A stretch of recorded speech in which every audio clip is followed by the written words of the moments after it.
एक लड़की की नई नई शादी हुई थी।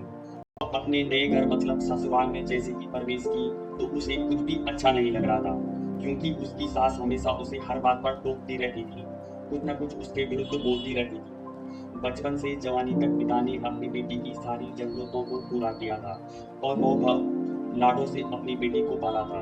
यह नई नवेली दुल्हन अपनी सास से इस रूखे व्यवहार के कारण परेशान हो गई थी और कई बार तो उसने अपनी सास को खरी खोटी भी सुना देती थी, जिसके कारण घर में बड़ी असमंजस की स्थिति पैदा हो गई थी। वो अपने पिता के घर लौट आई और रो रो कर पिता से कहने लगी, पिताजी, अब मैं उस घर में नहीं जाऊंगी, यही मैं आपके पास रहूंगी। यदि आप मना करेंगे तो मैं आत्महत्या करूंगी। पिता समझदार थे।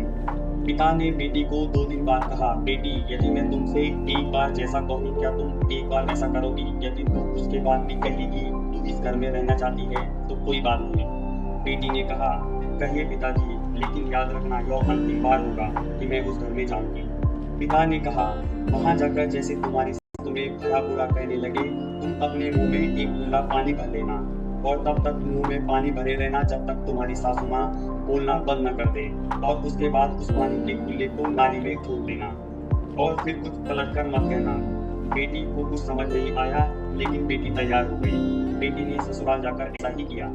जब भी उसकी सासू माँ कुछ कहना शुरू करती, तुरंत बहू मुंह पर पानी फेर देती और बहुत देर तक भरी रहती। धीरे धीरे कुछ ही दिन में सासू माँ का व्यवहार इस बहू के प्रति नर्म हो गया। वो सोचने लगी, कितनी अच्छी बहू है, पलट कर कोई जवाब नहीं देती और गुस्सा भी नहीं होती। और अब उस बहू को बेटी कहने लगी, उसकी तारीफ करने लगी।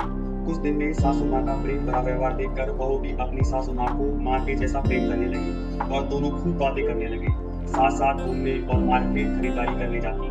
कुछ दिनों बाद इस लड़की का पिता अपनी बेटी से मिलने आया। घर के सभी लोगों ने पिता को खूब अतिथि सत्कार दिया। फिर जब पिता अपने घर वापस जाने लगा तब अपनी बेटी से कहा, बिटिया चलो, यदि तुम मेरे साथ चलना चाहती हो तो अपना सामान पैक कर दो, हम वापस चलेंगे। तब बेटी ने कहा, नहीं, अब मैं यहीं रहूंगी, अब यही मेरा घर है। मैं अपनी सासू माँ से बहुत प्रेम करती हूँ और अब इन्हें किसी भी कीमत पर अकेला नहीं छोड़ूंगी, यही मेरी माँ है। पिताजी, अपनी बेटी की इन बातों को सुनकर सास बहू की अटूट प्रेम को देखकर बहुत खुश हुआ। पिता ने बेटी को बहुत आशीष देकर खुशी खुशी घर लौट गए। इस कहानी से यह शिक्षा मिलती है, प्रेम सब बातों को सह देता है। रिश्ते बनाना आसान है, निभाना कठिन है, लेकिन जो रिश्ते निभाना जानते हैं वे लोग सही मायने में सच्चा प्रेम करते हैं। अपने इस सास बहू के मजेदार कहानी को कैसी शिक्षा पाई, हमें कमेंट में जरूर बताएं।